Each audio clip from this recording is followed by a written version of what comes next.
News Tamil கழுகு. அதிமுக மாஜி மந்திரிங்க கொத்து கொத்தா தாவேக்காவில் இணைஞ்சாலும் இன்னும் விஜயபாஸ்கருக்கும் சிபி சண்முகத்துக்கும் தாவேக்கா தலைமையில இருந்து கிரீன் சிக்னல் கிடைக்கலையா?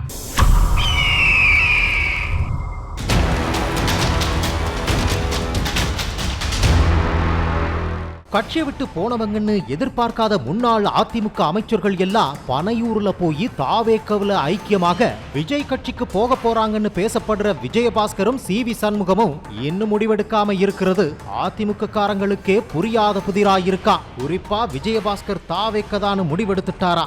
இதுக்காக தன் ஆதரவாளர்களோட இடைத்தேர்தல்ல தாவேக்கவுல நின்னா தன்னோட வெற்றி வாய்ப்பு எப்படி இருக்கும்னு விலாவரியா விவாதிச்சாரா. கிட்டத்தட்ட அவரோட விராலிமலை தொகுதியில தாவேக்க சார்பில் அவர் நின்னா சுமார் 48% ஓட்டு விழும்னு ஒரு புள்ளி விவரத்தை அவரோட ஆதரவாளர்கள் அவருக்கு கொடுத்தாங்களாம். இத தாவேக்க தலைமைக்கும் விஜயபாஸ்கர் தரப்பு அனுப்பி வச்சிருக்கா.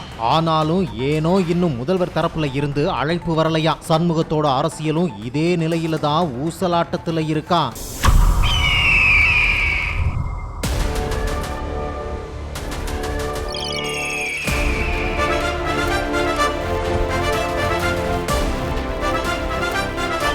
நியூஸ் தமிழ் கழுகு.